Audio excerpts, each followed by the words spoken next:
প্রত্যেকের মোবাইলে কিন্তু গুগল প্লে স্টোর কিন্তু থাকে। তো এই গুগল প্লে স্টোর কিন্তু আপনার মোবাইলের যত অ্যাপ রয়েছে প্রত্যেকটা অ্যাপের কিন্তু মানুষের কিন্তু নজরদারি করছে। তো এইটা কিন্তু আপনার একটা ভালো দিক রয়েছে এবং আর একটা খারাপ দিক রয়েছে। ভালো দিকটা কি এবং খারাপ দিকটা কি, এই দুইটা বিষয় আমরা আজকে একদম প্র্যাকটিক্যাল দেখে নিব। তো তার জন্য আপনি কি করবেন, প্রথমে চলে আসবেন আপনার যে মোবাইলে থেকে গুগল প্লে স্টোর থাকবে এইখানে। এখানে যখন আপনি চলে আসবেন, প্রথমে আমরা ভালো যে দিকটা রয়েছে এটা দেখে নিব। তার জন্য আপনি কি করবেন, এইখান থেকে আপনি দেখতে পাবেন উপরে আপনার এরকম প্রোফাইল আইকন থাকবে, এই কর্নারে আপনি কি করবেন, এই জায়গায় একটা ক্লিক করবেন। তো এইখানে আপনি যখনই ক্লিক করে দিবেন, এইখান থেকে আপনি দেখতে পাবেন আপনার এরকম একটা ইন্টারফেস চলে আসবে এখানে। এবং আপনি এইখান থেকে দেখতে পাবেন ম্যানেজ এন্ড অ্যাপ ডিভাইস নামে একটা অপশন থাকবে, আপনি কি করবেন এইখানে ক্লিক করবেন। যখন আপনি এই জায়গায় ক্লিক করবেন, এইখান থেকে আপনি দেখতে পাবেন এরকম একটা অপশন কিন্তু আপনার এখানে থাকবে, এখানে হার্মফুল অ্যাপ, আপনি কি করবেন এইখানে ক্লিক করবেন। যখন আপনি এই জায়গায় ক্লিক করবেন, এখানে আপনার কিছুক্ষণ স্ক্যানিং করবে এবং তারপরে আপনাকে আপনার মোবাইলে যদি কোনো প্রকার হ্যাকিং বা কোনো রকম খারাপ রকমের অ্যাপ এখানে থেকে থাকে যেগুলো আপনার এবং আপনার মোবাইলের জন্য ক্ষতিকারক, আপনাকে কিন্তু ওই অ্যাপগুলো এখানে দেখিয়ে দিবে। কেউ আপনার মোবাইলকে হাতে নিয়ে কোনো অ্যাপ আপনার এখানে ইনস্টল করে দিয়েছে, আপনার তথ্যগুলো চুরি করে নিয়ে যাচ্ছে, মানে এরকম যে খারাপ অ্যাপগুলো রয়েছে, যদি আপনি কখনো আপনার মোবাইলে ইনস্টল করে ফেলেন, আপনি যদি ওইগুলো খুঁজে না পান, তাহলে এইখানে আসলে কিন্তু এইখান থেকে প্লে স্টোর কিন্তু আপনাকে ওই অ্যাপগুলো কিন্তু দেখিয়ে দিবে যে অ্যাপগুলো আপনি খুঁজে পান না। তারপর আপনি এইখান থেকে কিন্তু খুব সহজে আপনি ওই অ্যাপটা আনইনস্টল কিন্তু করতে পারবেন। এইটা একটা ভালো দিক। আরেকটা খারাপ দিক রয়েছে, সেটা কি, সেটা এই যে এখান থেকে দেখতে পাবেন গুগল প্লে স্টোর থেকে আপনি যতগুলো অ্যাপ আপনি ইনস্টল করবেন আপনার মোবাইলে এখানে এরকম থাকবে।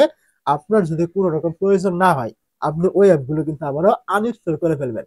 তো ওই অ্যাপগুলো আনইনস্টল করলে কিন্তু আপনার মোবাইল থেকে সম্পূর্ণভাবে আনইনস্টল কিন্তু হয় না, ওইগুলো কিন্তু গুগল প্লে স্টোরে কিন্তু স্টোর করা থাকে।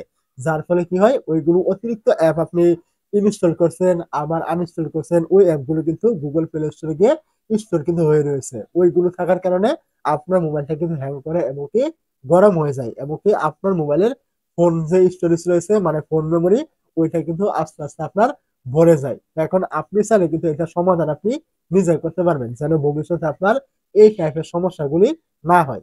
তার জন্য আপনি কি করবেন, আবারও চলে আসবেন আপনার এই প্লে স্টোর থাকবে এইখানে। তো এইখানে চলে আসার পর আপনি ঠিক আগের মতো এখান থেকে এই যে আপনার প্রোফাইল আইকন দেখতে পাবেন, আপনি এই জায়গায় ক্লিক করবেন। এইখানে ক্লিক করার পর এইখান থেকে দেখবেন ম্যানেজ এন্ড অ্যাপ ডিভাইস, আপনি কি করবেন এইখানে ক্লিক করবেন। এইখানে ক্লিক করার পর এইখান থেকে দেখবেন এই যে ম্যানেজ নামে একটা অপশন থাকবে, আপনি এইখানে ক্লিক করবেন। এইখানে ক্লিক করার পর এইখান থেকে দেখবেন দিস ডিভাইস নামে একটা অপশন, আপনি এইখানে ক্লিক করবেন। এইখানে ক্লিক করার পর এইখান থেকে দেখবেন নট ইনস্টল নামে একটা অপশন এখানে থাকবে, আপনি এই জায়গায় ক্লিক করবেন।